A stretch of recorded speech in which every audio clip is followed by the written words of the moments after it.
येळकोट येळकोट जय मल्हार असं म्हणत महाराष्ट्राच्या कानाकोपऱ्यातील अनेक भाविक हे जेजुरीच्या खंडेरायाच्या चरणी लीन होण्यासाठी दाखल होत असतात आणि दाखल होण्याच्या नंतर भंडाऱ्याची उधळण त्या ठिकाणी करत असतात। मात्र याच जेजुरी गडाचे माजी विश्वास असलेले शिवराजजी झगडे यांनी एक आरोप केलाय की जो भंडारा आहे तो भेसळयुक्त भंडारा आहे। खरं तर सध्या आपण या भंडारे विक्रेते आहेत त्यांच्यापाशी आलेलो आहोत, आपण त्यांच्यासोबतच जाणून घेऊयात। जे माजी विश्वस्त आहे त्या माजी विश्वस्तांनी आरोप केलाय की सध्या या जेजुरी गडामध्ये ज्या यात्रा आहे ती यात्रा काळामध्ये भेसळयुक्त भंडाऱ्याची उधळण केली जाते।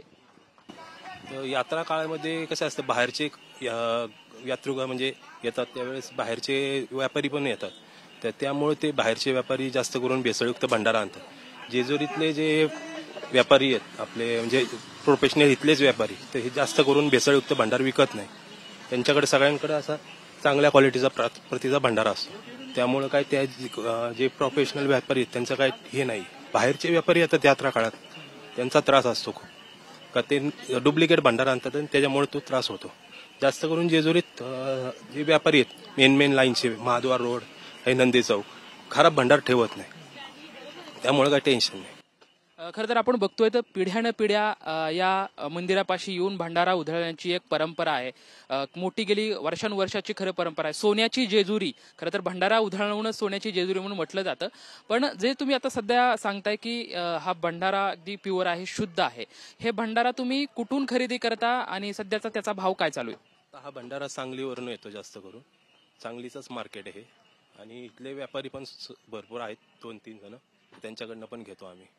भंडाराचा भाव आता काय म्हणजे मार्केट रेट प्रमाणे 50 रुपये पाव किलो आम्ही असं या रेटने देतो। खरं तर ही तक्रार म्हणजे असेल तो माजी विश्वस्तांनी हा आरोप केलेला आहे। पाठीमागे पूर्वी कधीच असा प्रकार घडलेला नव्हता, पण आता सातत्याने ह्या विषयावरती चर्चा व्हायला लागली। ह्या ज्या गोष्टी घडतायत ते ह्या सध्याच्या कालखंड म्हणजे अलीकडच्या काळात सुरू व्हायला लागलेत का पाठीमागे पण असं होत होतं? असं मागे पण होतं डुप्लिकेट भंडार, पण ते जास्त करून बाहेरचेच व्यापारी आले तर ते ठेवतात, बास जेजुरीतले जास्त करून नसतात व्यापाऱ्यांपाशी। जेजुरीतले व्यापारी ठेवत नाही शक्यतो, बाहेरचे आले यात्रा करून जातात ते कसाही भंडार आणून ठेवतात।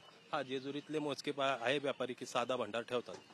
म्हणजे किती वर्षापासून किंवा पूर्वीपारपासून हा तुमचा व्यवसाय कधीपासून करता? आमचा कमीत कमी आमची 4थी पिढी ही व्यवसाय। खरं तर आपण काही विक्रेत्यांची या ठिकाणी संवाद साधला, त्यांचं म्हणणं आहे की खरं तर हा जो भंडारा आहे तो सांगली आहे या परिसरातून आला आहे आणि गेली 4 पिढ्या खरं तर या ठिकाणी आम्ही भंडारा विकण्याचं आम्ही काम करतो आणि शुद्ध भंडारा खरं तर आम्ही इथल्या येणाऱ्या भाविकांना देत आहोत। आणखी काही भंडारा विक्रेते आपल्या सोबत आहेत, आपण त्यांच्यासोबत चर्चा करणार आहोत। खरं तर गेली अनेक वर्षानुवर्ष खरं पिढ्यानपिढ्याची खरं तर परंपरा आहे की खंडेरायाच्या चरणी लीन होण्यासाठी महाराष्ट्राच्या कानाकोपऱ्यातून अनेक भाविक येत असतात आणि मनोभावी या खंडेरायाच्या चरणी खरं तर ते लीन होत असतात आणि लीन होत असताना त्यांच्या चरणी लीन होत असताना या भंडाऱ्याची खरं तर उधळण ते करत असताना म्हणजे काही विक्रेते या ठिकाणी पण आहेत, आपण त्यांच्यासोबत जाऊन त्यांच्यासोबत चर्चा करूयात। तर ह्या जेजुरीचं आणि खरं तर खंडेरायाचं एक समीकरण आहे की भंडारा उधळल्याशिवाय खरं तर त्याची भक्ती पूर्णच होत नाही। सध्या विक्रेते आपल्या सोबत आहेत, इथले जे माजी विश्वस्त आहेत त्यांनी आरोप केला गेलेला आहे की या भंडाऱ्यामध्ये भेसळयुक्त भंडाऱ्याची उधळण सध्या या ठिकाणी होत आहे। सगळ्या या गोष्टीकडे तुम्ही कसं बघताय? तुम्ही एक विक्रेते आहेत, गेले अनेक वर्षांपासून तुम्ही या ठिकाणी ते विक्रेते म्हणून काम करताय। मी पहिल्यापासून येतं आणि इथं चांगल्यातलाच विकतात आणि यात्रेच्या टायमाला जे बाहेर नाही येतात ते हलका विकतात, ही शासनाने बघणं काम आहे आणि देवस्थानचं काम आहे। खरं तर विक्रेते म्हणून तुम्ही काम करताय, अशा भेसळयुक्त भंडाऱ्यावरती तुमची पण काय मागणी आहे की काय व्हायला पाहिजे? नाहीच विकलं गेलं पाहिजेत ना, पण बाहेर नाही विकतात त्यात कोण काय करू शकणार असा विषय। माणसं यात्रेच्या टायमात विकून जातात आणि मग एरवीच्याला दुकानदारांना सोसायला लागतं, असं राहतं।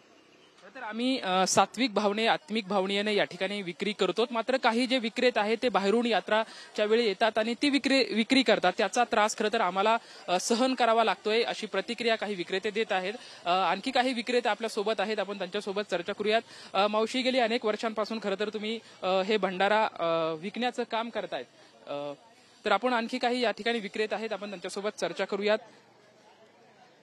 मावशी, खरं तर तुमचा हा पिढ्यानपिढ्याचा व्यवसाय आहे भंडारा विक्रेत्याचा। सध्या इथले जे माजी विश्वास आहे त्यांनी एक आरोप केलेला आहे की भेसळयुक्त भंडाऱ्याची उधळण सध्या या ठिकाणी होते, तर सर्व गोष्टींकडे तुम्ही कसं बघताय? नाही, बरोबर आहे त्यांचं, आणि भरपूर जणांना अनुभव पण आलेले आहेत। भेसळ विकतात काही लोक आहेत, आता आमच्याकडनं पण टेस्ट करून नेलेली, रिपोर्ट येतील आता त्याचे पण. विक्रेते म्हणून खरं तर तुमची काय भावना आहे की या सर्व गोष्टींवरती तो थांबला पाहिजे किंवा जे असे भंडार भेसळयुक्त भंडारा विकत्या त्यांच्यावरती काय कारवाई झाली पाहिजे? ऍक्च्युली कसं आहे माहिती का, खरंच आहे ते भेसळीने भरपूर जणांना त्रास होतो. आणि जेव्हा सोमवती यात्रा असते, मोठी यात्रा असते, जेव्हा उधळण होती तर अक्षरशः म्हणजे जे मानकरी आहे, खांदेकरी आहे, त्यांना खूप त्रास होतो त्या गोष्टीचा. याच्यावर कारवाई केलीच पाहिजे. आणि म्हणजे जो भंडारा मंदिराच्या समोर जिथं उधळला जातो, जो उधळलेला भंडारा पण परत एकत्रित करत परत विकला जातो, अशा पण काही प्रकार घडतात का? हो, घडतात ना दादा, घडतात. हो. खरं तर आपण इथल्या विक्रेत्यांशी चर्चा केलेली आहे.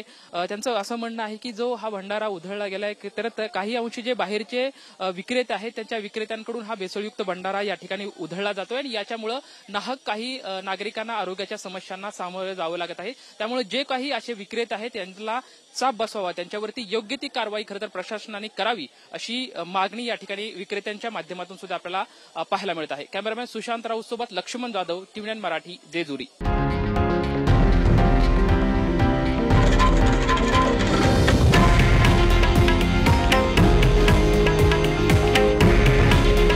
हे आहे देशातील नंबर 1 न्यूज नेटवर्क आणि आपण पाहत आहात TV9 मराठी.